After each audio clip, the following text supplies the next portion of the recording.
Good morning, my tea friends. Happy Monday. I am enjoying a nice black tea session, and this is a Keeman black leaf that I got from, I believe, Tulera. Now, this is the last bit. I maybe have like one serving left of tea leaves, but this one is actually quite interesting, and I just got finished also watching a tea review from Mayleaf with Dan, or Don. And his review of a tea that was gifted to him from another business, basically. A person who works at a tea business and said, "Oh, this is my favorite tea. What are your thoughts on this?" And his review kind of resonated with me in where he says he wants more. It's a bit too clean tasting, and that's what I get with this. Typically, with a lot of black teas, I've normally started incorporating a lot of extra added ingredients on my own. So I'll usually use rose petals, chrysanthemum, jasmine, um, and chenpi. Those are what I typically add in with my red teas, my black teas. And this one, you can see it is a fairly clean tea liquor. And I actually, because I wanted more,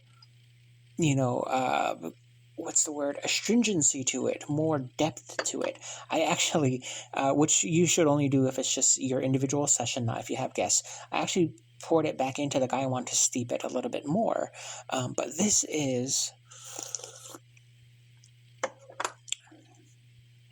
you get like a nice light white peach flavor out of this.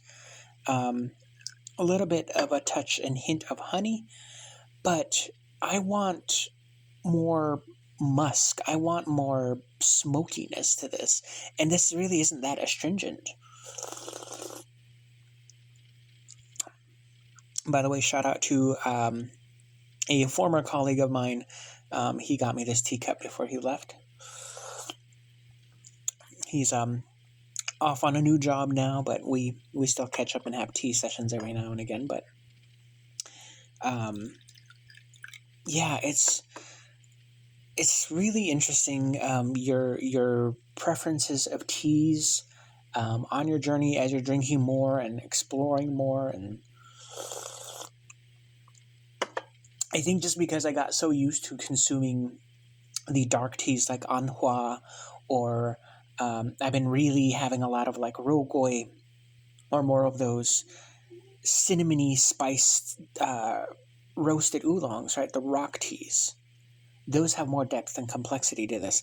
This is kind of falling flat. It is a good tea. It is a clean tea. It is a clear tea. But it's like the tea got stale or something. It's just flat. It's too flat for me. I need more depth. I need more wow. And it is definitely a good tea, but I want I want more. I want more flavor in with this. I want more juiciness. I want more, again, just that musky earthiness. And I believe this is a Keeman. I don't know. I did away with the original label of the bag because this is a tea that I've held on for, I want to say, well over a year. So it could be just I've held on to it for too long. But at the same time, as a black tea, as a red tea, it should not go stale, unlike green tea leaves, right? Now I'm starting to get a little bit of an aftertaste feel in my mouth. But again, this is after the third and fourth infusions. You kind of get like a cranberry and apple aftertaste. But it's really clean.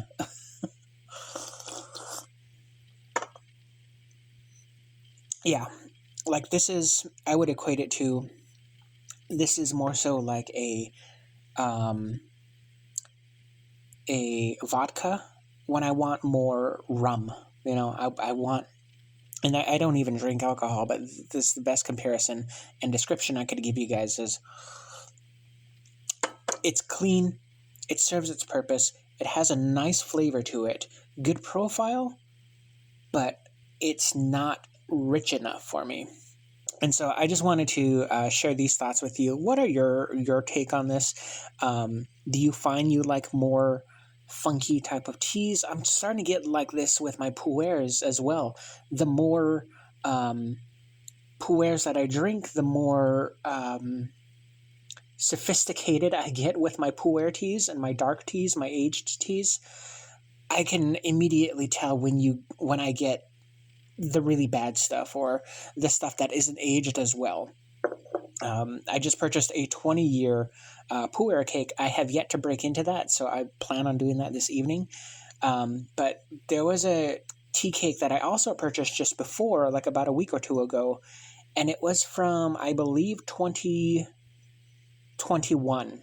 It was either a 2021 cake or a 2019, somewhere around there, right?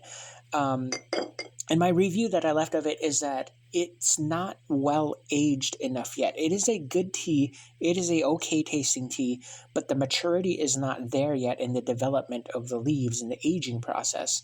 I tend to like my pu'ers to have this chocolatey, really dark berry note. And if you don't get that in your pu'er tea, then it's not been aged properly. So I would, just store it for a couple of years. And that's one thing that I said. Like, I would not serve that tea to guests. This is the pu'er tea, not this one.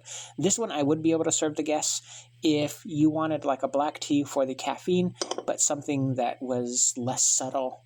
More, again, it's very clean, it's very good, it's tasty, but it's not bold enough. So I'm going to go ahead and leave it there. This is getting kind of rambly.